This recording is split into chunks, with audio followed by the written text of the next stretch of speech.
I'm going to do a quick video update, guys.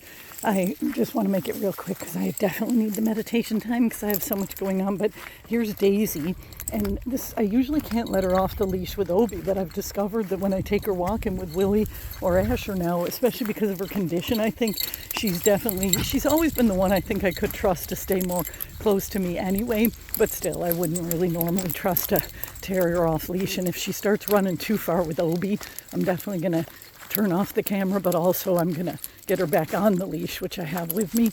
But it's good for her, as you can see.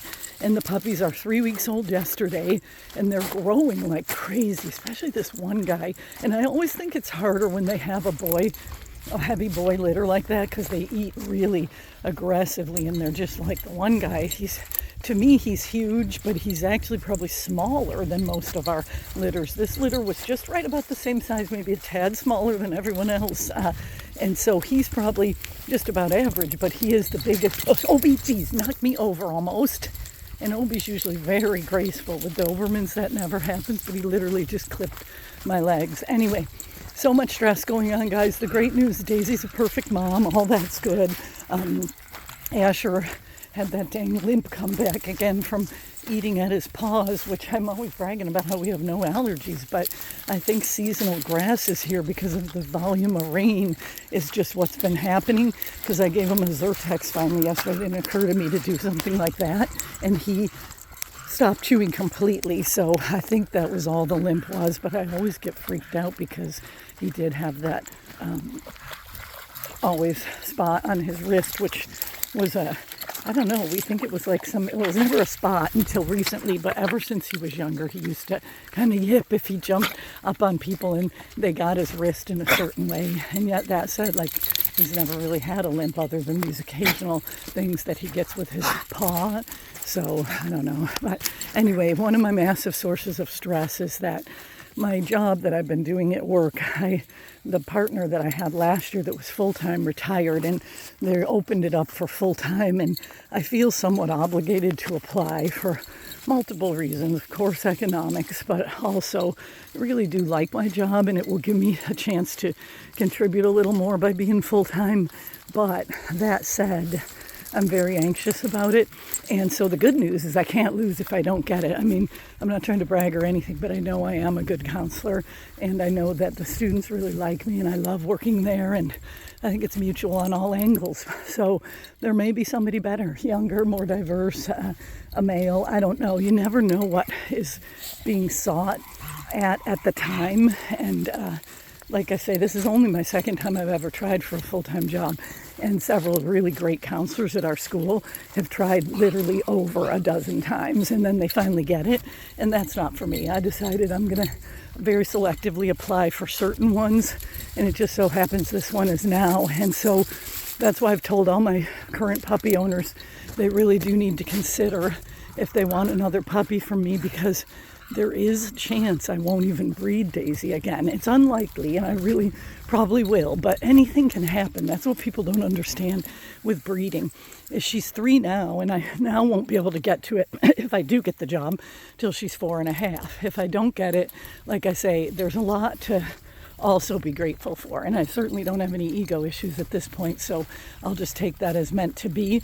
But that said, trying to apply for the job now, and thank you if any of you are my new potential puppy families and are listening to this, for your patience in my looking over the questionnaires, because I haven't had a dang second to do it yet. Oh geez, here we go, running right through poison oak, another source of potential stress for me.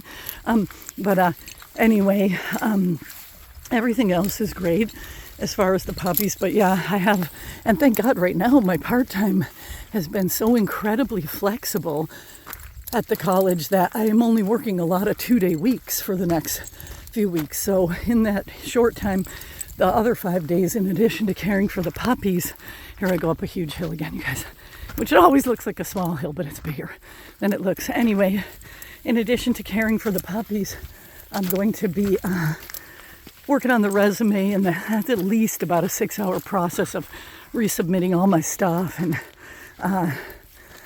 pruning up my resume, because I've actually been at the college the last 10 years, so I need to get off all my old stuff from my original resume. Anyway, that's happening. Now, something else to tell you guys about, which I already forgot because, that was it. I've been sleeping out by the pen longer because, of course, Daisy had the rocky patch. So, of course, my back feels awesome. But it's not really that bad. I do prefer firm surfaces, and so I'm literally on a mat out by the whelping pen. But what I'm also dreading, sort of, is we're going to start solids next week. And thank you, Lexi, if you're listening, because she's going to come at 6 a.m. actually, which she did quite a few times with our previous litters. And I will need to ask her for this time because, unfortunately, too, another bad problem is our local dog show is right in between all of this. So, end of March, I'm somehow trying to drive 4 days back and forth, which is a half hour each way to the show.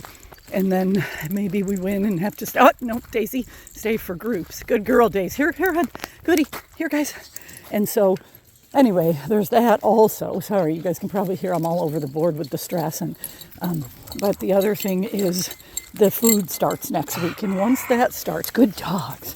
Once that starts, we've got real work cut out for us because you're cleaning up poops, you're feeding 4 times a day for the first couple weeks. Stay with Mama, Days. And this I gotta be careful because I've wiped out here before when the dogs pull down the hill. Anyway, so that's starting, and that's going to be so difficult that until you've been through it, you watch some of the old videos and can imagine that that's 24/7 now, because really Lexi's only been coming a couple days a week. I may have to just invest and have her more, but I do want to explain to everybody once again why you will be getting a bargain on your dog, because even if we are at some of the top, we're not the very top dollar. I know people that are just charging some exorbitant rates for not even very good puppies because they're kind of into the sham where they sell them and stuff. But anyway, we'll be top, but never enough for what I want to charge for puppies, because the truth is the work is unreal, and I don't do it for the money, obviously, and I do it because I really love it, honestly. But that's what I have to tell myself now, because each time I start thinking, wait a minute, and especially when you layer on extra stuff that you have going, and when this isn't like if you were a full-time breeder, I could see where it'd be a little easier, to take and stuff. But since this is just a hobby for me, and I'm not, as I say a million times over, a business, and I've just grown, and I'm a perfectionist. So that's why I think it's harder on me, because everything I do, I want to do super, super well. But again, it does draw to me the very best families, because I was telling one of my puppy owners that I really view some of my families as sponsors, because they have 2 and 3 of my dogs, and I think they would never luckily want to get them elsewhere once they see how we raise them and how fantastic they really are. And I'm very grateful for that they are such great dogs. And again, anything can happen. You can never fully guarantee health, no matter how much you test ahead and all these other things. But anyway, gosh, guys, that was a way longer video than I thought, but it's a gorgeous sunny morning finally, and I'm going to get off now to about 14 hours of work and the remaining of my 8-hour days the next few days. But in between, of course, I'll be posting pictures and everything. Daisy, I see you in between the bushes, my little dookie. Give everybody one last shot before I turn it off. Daisy, yes, hi, my angel.